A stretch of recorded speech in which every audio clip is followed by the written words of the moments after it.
Hello, welcome to episode 2 of the Firebird. Times I'm gonna make that joke. Anyways, build. This time we're gonna get everything buttoned up, and we might actually take her down to the beach. So see how it goes. I'll bring you along for the ride. First off, we're gonna take this fuel regulator that I bought.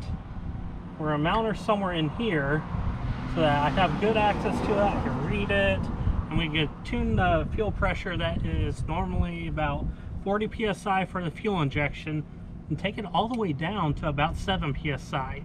I know, sounds crazy, but they say it's possible, so we're gonna try it. Let's see what happens. Okay, and we're back. Unfortunately, the fuel regulator will not go that low. It goes to 15 psi, which is way too much for the carburetor. And on top of that, the Chinese carburetor leaks. I got some of the plumbing done, got the rest of the air pump stuff removed, and got it cleaned up a little bit more. So that's where we're going to cut it tonight. And I gotta pick up some stuff from the internet or one of these auto parts stores for the adaptive water neck. And we're gonna clean up some of the wiring, change valve covers out, and possibly the carburetor needs changed and the regulator. So see you tomorrow, hopefully. 2 weeks later. How's it going, party people? Been a little bit, probably a week and a half since we've been on the Firebird here. Update on some stuff that I found out. Our wonderful Chinese carburetor leaks around the throttle blades. Fuel on the intake, so that's got to go. I do have a Holly I'm going to try. I rebuilt a couple months ago. Vacuum secondaries, you always want to do that on a street car. And if you are confused whether you have a street car or a race car, the answer is if you take it on a trailer, you have a race car. If you drive it there, you have a street car. Anyway, so vacuum secondary street car. So we're going to go with that. Here we have a Holly 1427, whatever that means. Anyways, has vacuum secondaries, and I did rebuild it. I know it doesn't look the cleanest, but it is a fresh rebuild. So we'll go ahead and swap this out, and throw some fuel down the bowls and see if she fires right up.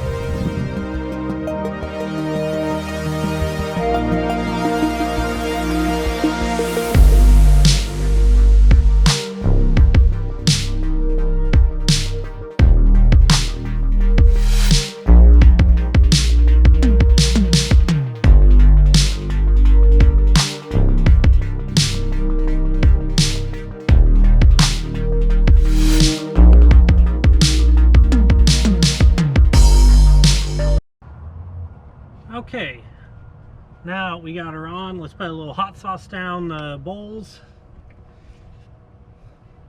See if we get her to idle a little bit. A little bit in there, a little in the back, and a little in the rear bowl, because why not? We like to party. Alright, see if she starts.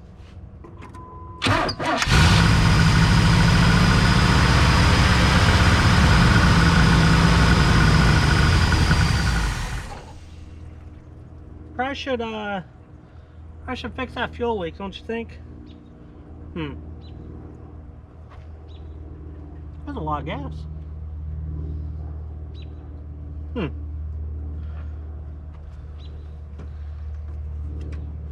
Let's just you know, that there.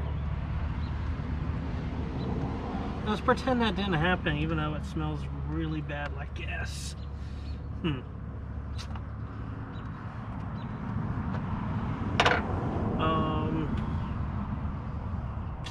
Yeah. It ran good. For a little bit.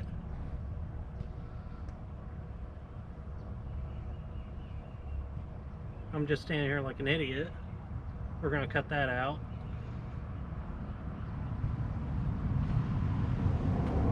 Okay, now I got the fuel system somewhat buttoned up. Let's see if we catch this thing on fire. I do have extinguisher in there. Something happens, but I don't think anything will happen. Famous last words, right? At least it'll be good content.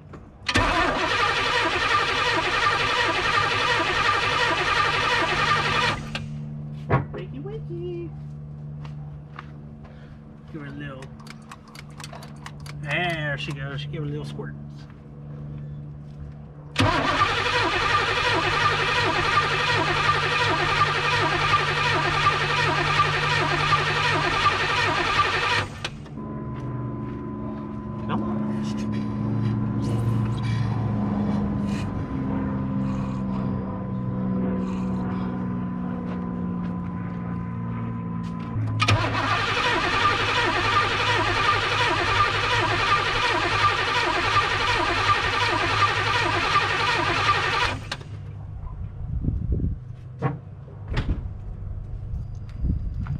Well,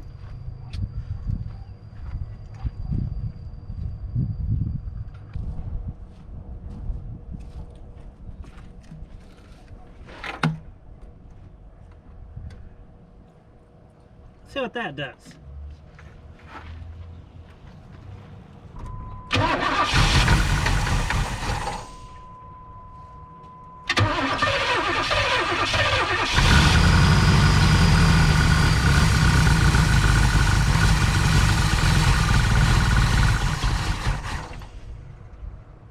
Need a carb tuner.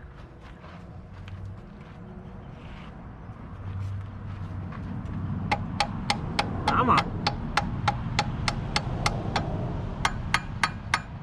There we go. See if that tuned her.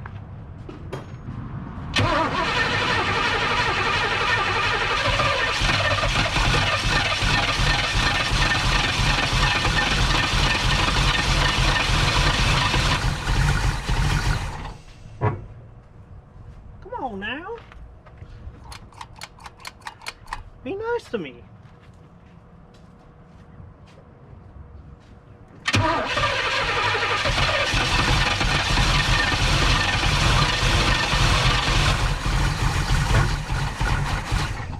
Will you stay running for more than 2 seconds so I can come and figure out what's going on?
I got a leak. Let's look at that. Okay, I took the bowl off, figured out that float was sticking. That's why we're getting a geyser out the top. So, got that all situated. Let's see if this thing doesn't leak now. Like that George Michael fella. Gotta have faith, faith, faith.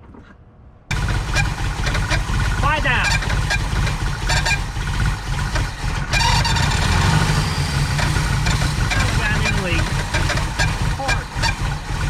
Why, George Michael? Why have you betrayed me? apparently this is not a good carb. My first time testing it. So it was on a low red, but didn't get it running because it had an ignition problem too. So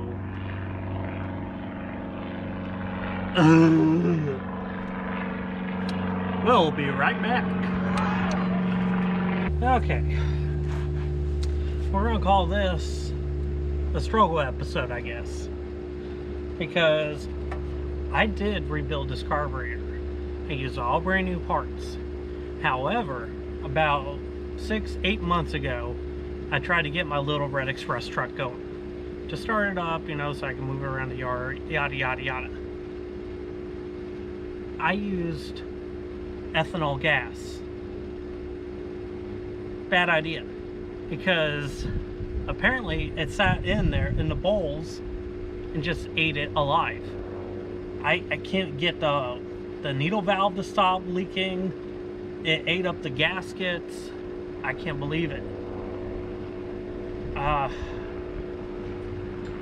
So at this point, I'm going to have to either rebuild it again or buy a new carburetor. This time I'm going to get a brand new Brawler or Summit brand, because I like Hollies for one, and two, I want to buy something that is good quality. I learned my lesson on that Chinese carburetor.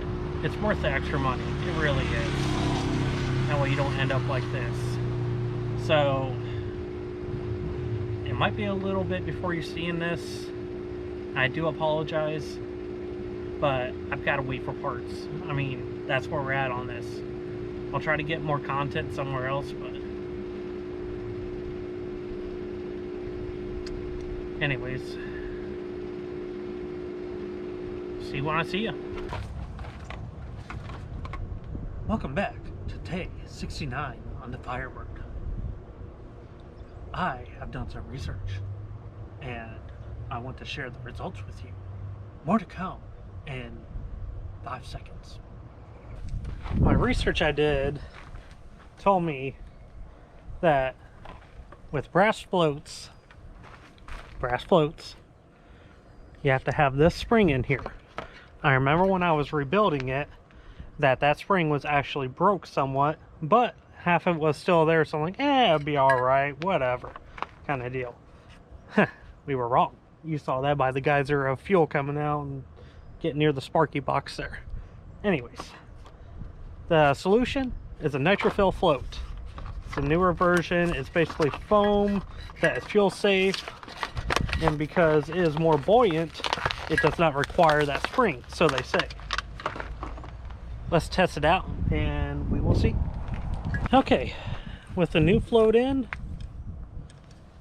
let's put this on and see if it leaks. Fingers crossed, toes crossed. Can't cross much more. Okay, we've got carburetor number 3 here. Because carburetor 2 will not seal.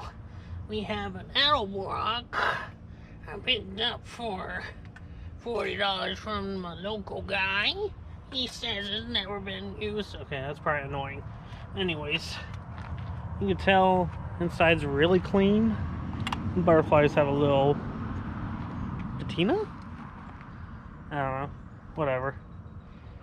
It looks pretty clean. It's installed and seal, works. Whatever. Pretty good changing these out now.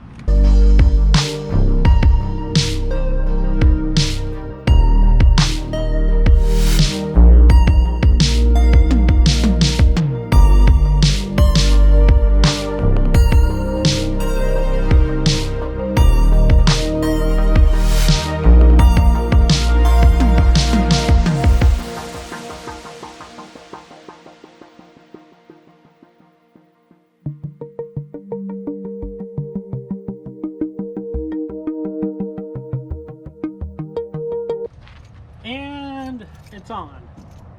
Now I know that's stretched across and everything, but we're just testing here now.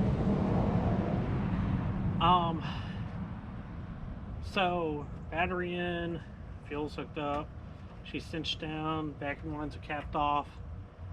Alright, let's crank on and see what happens.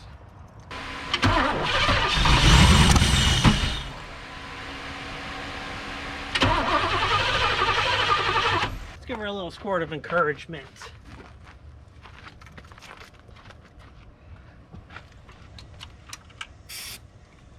Spray the distributor, that's good too. Yeah, that should work.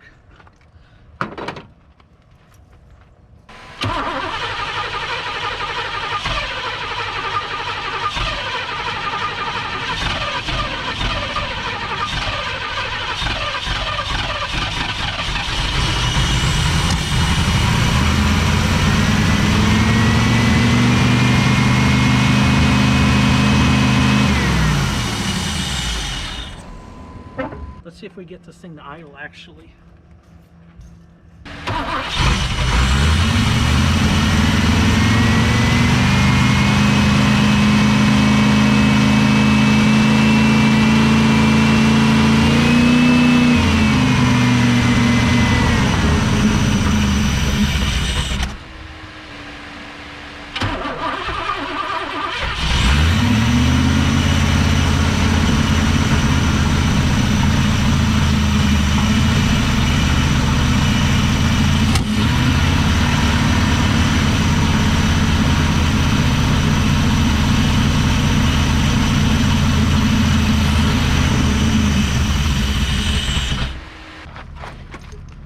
Let me tell you a little story here.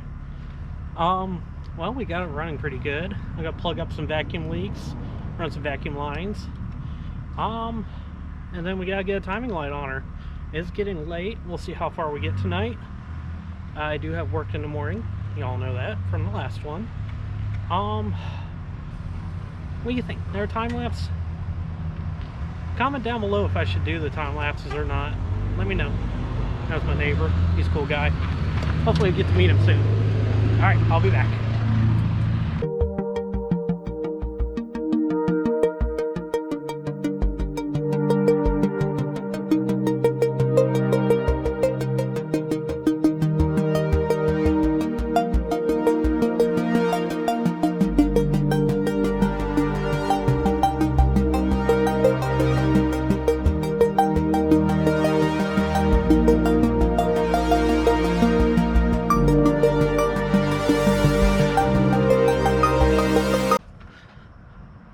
You like jazz? So, we got the old Harbor Freight light out again. Not sponsored yet. Anyways, wishful thinking. We hooked up the vacuum advancement, got the red hose to match the lightning hoses, and plugged everything off. So let's see how this thing actually fires up.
Timing light on her, make sure she's in time.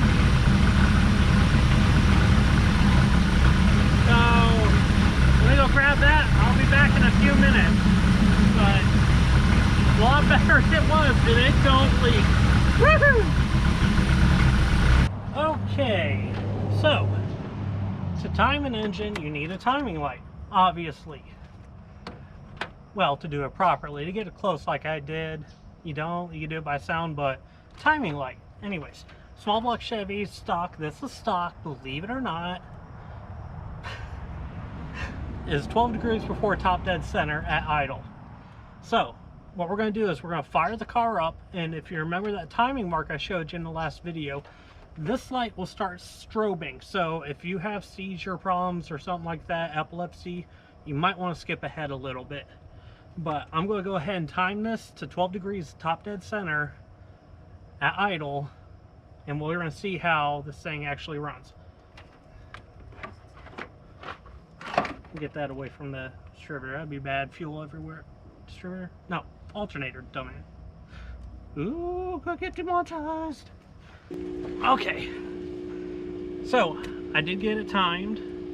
I'll fire it back up real quick and show you the process and everything. So we'll go through that together.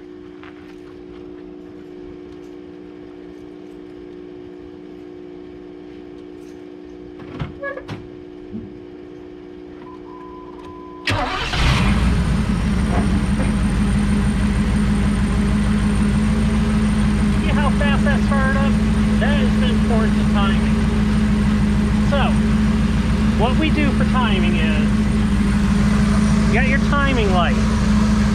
I'm going to hook it up. I got the charger. Seizure warning. Anyway, balancer down there. I doubt you'll be able to see it, but we'll try. Especially with the camera shutter effect. You're not going to be able to see it. Anyways, there are timing marks on the tab down there.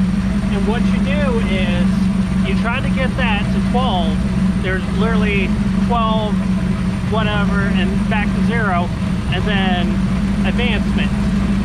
So, what we want to do, yeah, the steam, because there's no radiator, yeah, it's one little. I'm going to shut her down real quick.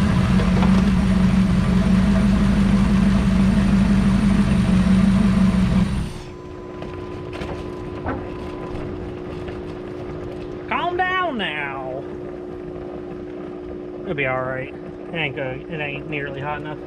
Anyways, so what? Where was I? Oh yeah, the timing marks. So you got your. I don't know another word for it. I don't want to get in trouble, but it's called retarding your time when you fire after top dead center. You fire before top dead center, that's advancing your spark.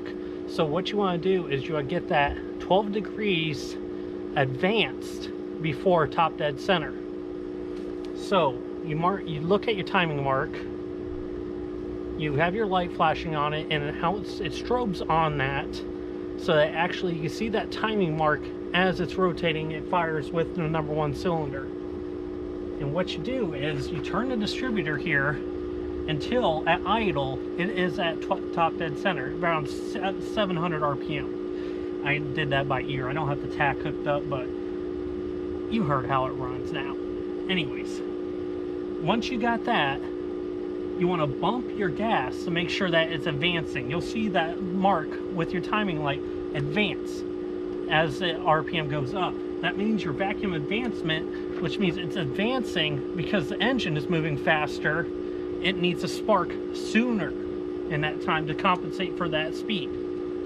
So that's vacuum advancement. Now we got at top dead center. We're going to lock it down into place so that baby does not move, and hopefully it fires up like that every time. That is it for tonight though, because it's getting late and I am out of parts. As you can tell, I don't have the coolant system hooked up. I'm waiting on an adapter for the radiator, and also throttle linkage for this. So next time we're out here, we're going to try to get everything buttoned up, try to get the fuel regulator mounted and all that, and we'll have to wait until parts come in to continue, which is why the previous video was on my truck Mojo and not this, because we're waiting on parts. But if you haven't checked that out, please check it out. It's really good. It goes through the history of how I acquired the truck, what I've done to it, and all that. And also, if you haven't seen the first part of this, check that out too. Now I've ranted long enough, I'll probably cut that out, maybe not, I don't know. Anyways, that's it for tonight. I'll see you when we get parts in, which it is Wednesday. That will hopefully be Friday. So, ooh, it's coming from Summit Racing. I hope I get stickers. I love stickers. Alright, good night, y'all. Carburetor. Carburetor. Carburetor.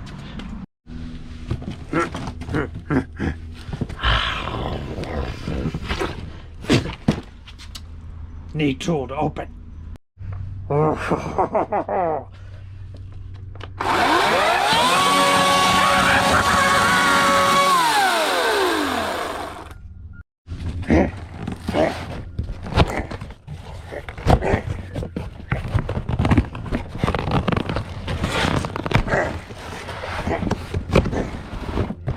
Carburetor, possible sticker.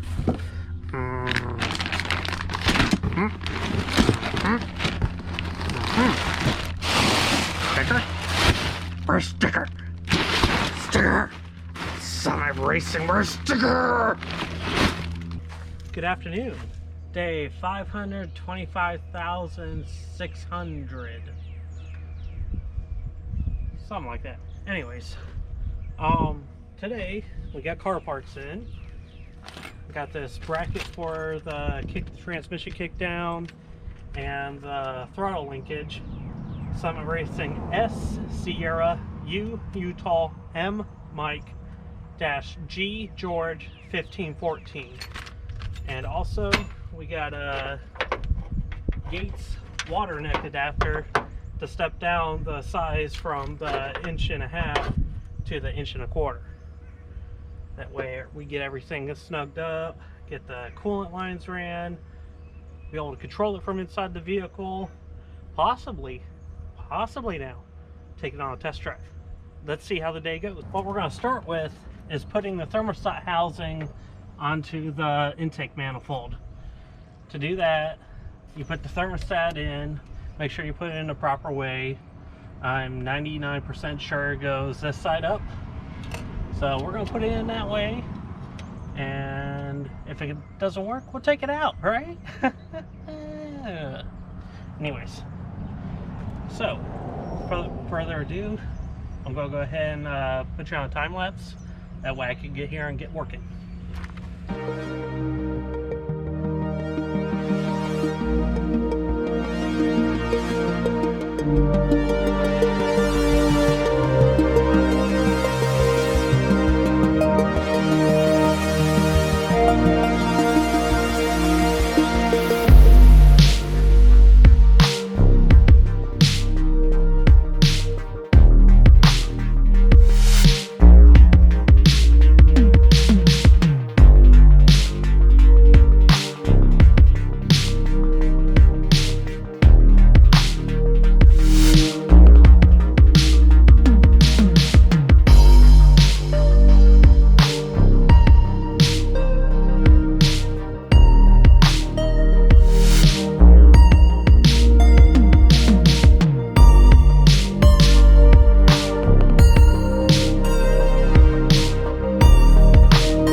Okay, now that we got everything buttoned up with plumbing, everything looking good, functioning good, next we're going to put that throttle bracket on that I bought. So I'm going to throw you back in time lapse. Let me know if you guys like these. Put it down in the comments. That way I can cater it to what you guys like. Just let me know. Alright?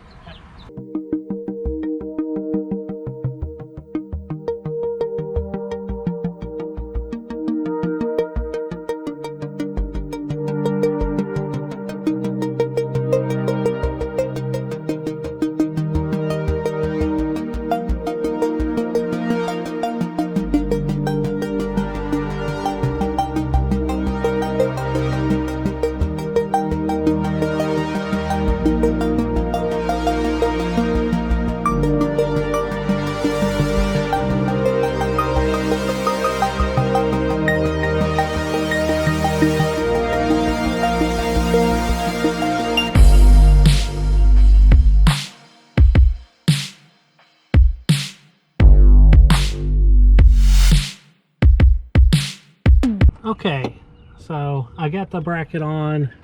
It seems to be working all right. Be able to be adjustable, but I need to somehow convert this to fit in here somehow. So I'll be back once I figure out what we're going to do. Okie dokie. So I can control the throttle from the inside. What I ended up doing is I'll bring it in here.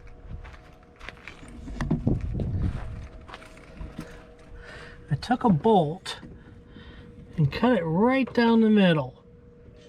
And then I ran the cable through that slot and put washers on both sides and cinched her down. Is it a little hillbilly? Yes. Will it work for now? Yes. Will I probably 3D print something better later? Most likely. So, now we got that. All we need to do is put some water in this thing. I'm going to put water in first because I am going to flush it again. But I just want to get it all recirculating and all that. Get all the rust and stuff out of there. And then we got to solder up those wires. Give me a couple minutes. Let's get some water in this thing. Get her checked for leaks. Then we'll solder that up and might be going for a ride. Okay, so it's been a minute or two. So what I've accomplished is I mounted the fuel regulator using a rivet nut on the firewall. I ain't going nowhere. I got the wire soldered up and tucked in the back there. Everything is clear and not going to arc or anything, so let's take this thing for a test drive and see how it handles.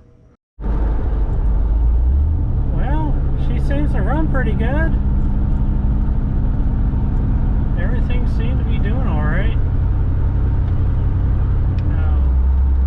I think we're going to drive her a little bit, see what happens. And worst case scenario, on the side of the road, right? This thing just glides down the road. I am super amazed by it. I don't know why that light's on, but anyways. Yeah. I'm idling about 160 degrees. I mean, it don't get better than that, right? But we're gonna go to the gas station, put a little gas in her. Yeah, I gotta touch that kick down. But yeah, it runs beautiful.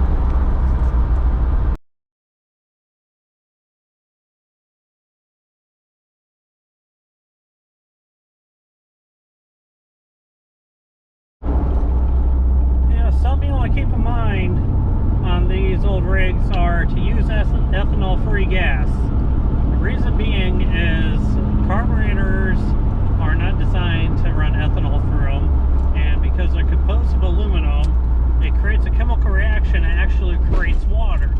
So if you let your car sit at any point for any bit of time, you will have your carburetor bowls will create water. And water and aluminum, well, the rest is history. So, just a little side rant. Now we have arrived in Mexico. I know, a short drive. Let's see what this thing can do.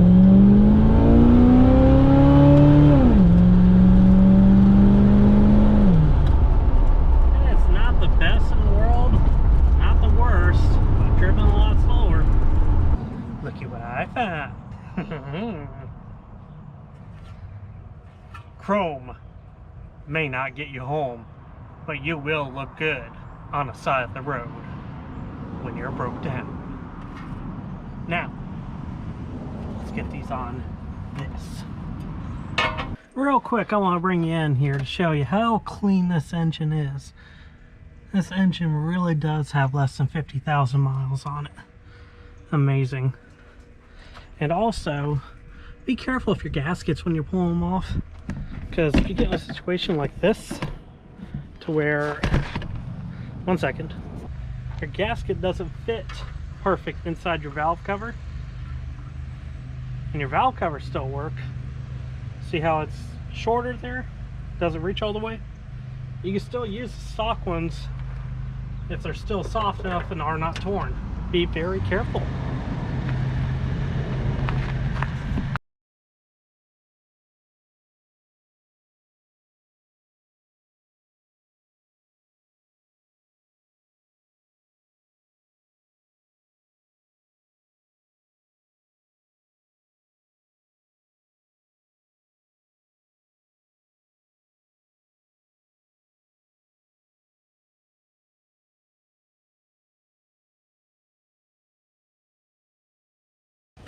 Alright, for the final piece de la resistance, we have a brand new air cleaner.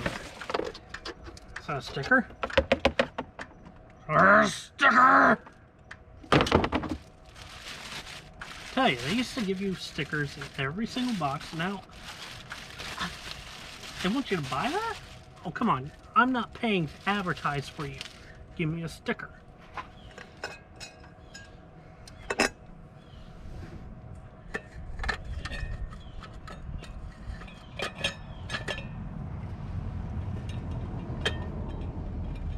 There she is. Ain't that a party thing? Well, I think that's where we're going to call it for now. Let's grab the wife and go to the beach. And we made it down to the beach. We're going to run down a canopy road a little bit here. I figure I'd show you guys since the view is actually really cool. So, we fast forwarding a little bit, but we'll slow down during the cool stuff.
That's all for this episode of Forsaken Classics.